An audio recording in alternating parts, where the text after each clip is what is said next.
or it's actually evening, it's like 1 o'clock. Today I'm going to be making a little cook with me video, and I'm super excited about it because I'm going to be making my favorite meal, which is Alfredo with zucchini fettuccine noodles, and then I usually put chicken and broccoli and mushrooms and sometimes spinach on top of it. So I'm just going to show you kind of how I make that, and this is like a super keto meal. It's really good, comparable to Olive Garden, honestly, if I do say so myself. I've been making this Alfredo for a really long time, but whenever I went keto, I started making it with chicken, and now today I'm actually trying the zucchini noodles for the first time. My mom has made them before, but I have not. So yeah, let's get right into the video. So first we need to grab all our ingredients. So we're gonna go for some mushrooms, some broccoli. One of these is a zucchini. That's this one. These are both zucchinis. 2, 3. I don't have spinach, but I have spring mix, so I'm like debating picking some spinach out. Might as well just bring it over here. And then for the Alfredo, you have your heavy whipping cream, your cheese, your butter,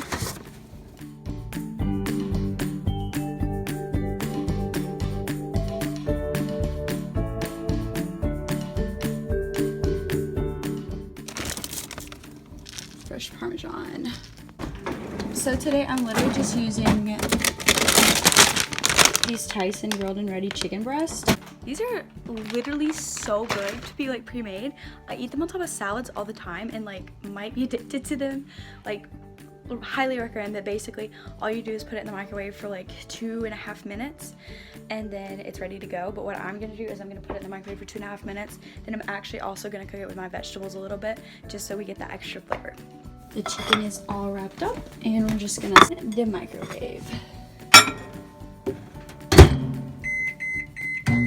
Okay, so for the fettuccine sauce, we're just gonna put about that much cream cheese in, and also 4 tablespoons or half a stick of butter. Okay, so this is a little pro tip. Put all your stuff, like get it all ready before you start cooking, because for the Alfredo sauce, you basically have to mix it continuously, and you don't want to like be trying to mix it while you're trying to like put vegetables in your pan. Okay, so now I have the broccoli, which I just kind of like tore into littler pieces because I like the littler pieces. And then I have these mushrooms that I also tore into smaller pieces, and then just a few pieces of spinach. That's really gonna cook down your recipe. But it's just for me today, so that's okay. But you can add more as you'd like. Also cut up the chicken so that it's ready to go in there after these cook just a little bit. And I put some butter because I like frying in butter, but you could also put like coconut oil or vegetable oil or something. Okay, so measured out 1 cup of heavy whipping cream, and then I have here half a teaspoon to get my garlic powder out with, and then I have salt and pepper, and this, which we're gonna measure 1/3 cup after we poured this in. But first we have to melt the butter and the cream cheese together. Okay, so I'm gonna turn on the eye and start melting the butter and the cream cheese. We have a gas stove and I love it. You're kind of gonna want to stir this as you melt it because the cream cheese doesn't melt as easy as the butter, and you want it to melt with it. Okay, so as soon as the butter is all melted, you're gonna pour in the heavy whipping cream. Then you're gonna put in half a teaspoon of garlic on top of it, as well as several shakes of salt and pepper. Okay, so we got the heavy whipping cream. Pour that all in.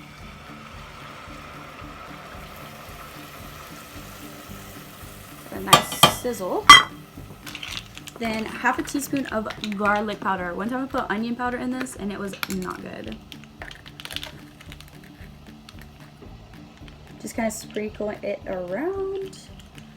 And then I usually do like 20 shakes of salt because I really like mine salty, and like 7 shakes of pepper. Maybe a little bit more pepper.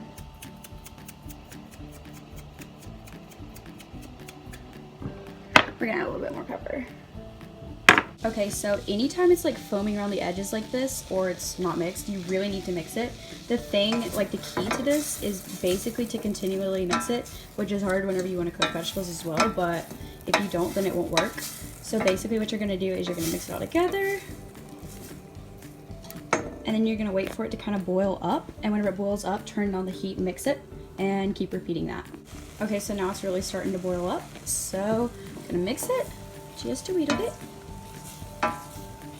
And this time it kind of went down, but if it continues to kind of boil up like that, you're just gonna turn on the heat and mix it some more and then wait on it. And if you need to, turn up the heat a little bit if it doesn't start boiling again. Okay, so now I'm gonna start cooking the veggies a little bit because that's kind of calm right now. Basically, I'm just gonna turn the heat on to like a medium. There we go. And we're just gonna stir this around while the butter melts, and then after the butter melts, we'll stir it on some more.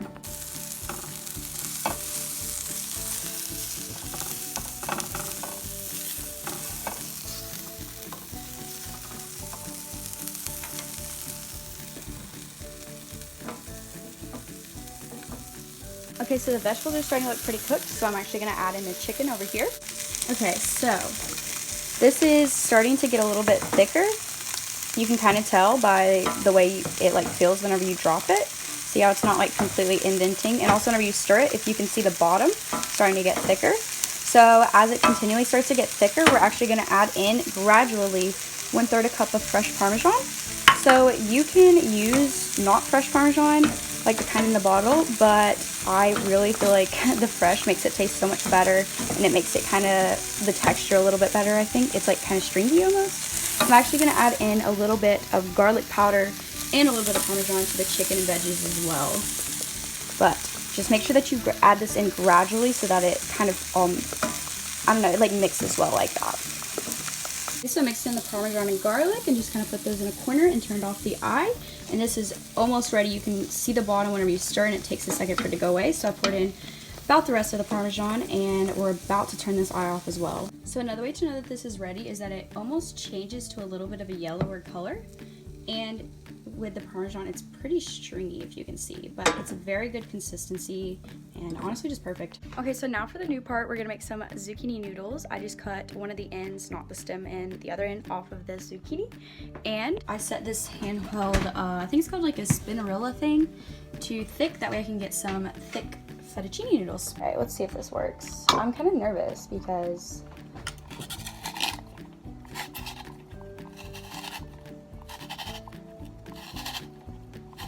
okay, that's not bad at all.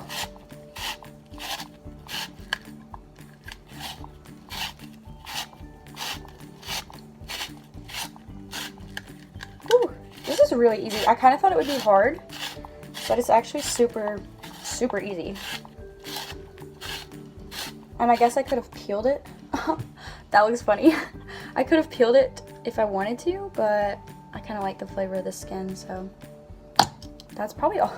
That is such a funny shape. It's like if you sharpened a pencil. Oh my goodness. So you could add some garlic to these, but I think I'm not going to since I added it to the chicken and the Alfredo. But I am going to microwave it for 1 minute. I heard that's the best way to heat them up because if you boil them, they can get soggy really easily. So I just put a paper towel on top and we're gonna put it in the microwave for 1 minute. Okay, so those are microwaved. They are a little bit soggier than I'd liked. Maybe next time I won't even microwave them. Then we're gonna add some fettuccine and my vegetables.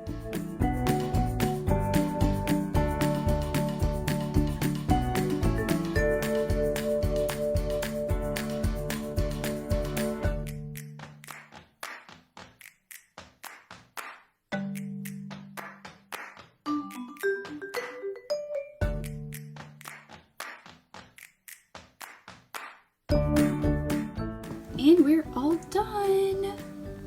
You can top it off with Parmesan, but this looks delicious. Ooh, girl. I forgot to mention that the fettuccine actually makes 2 to 3 servings. It's actually 3, but usually I put a little bit more sauce on mine, so it's 2 for me. Yeah, and I hope that you make this recipe. If you do, tell me below how it goes, and have a great day.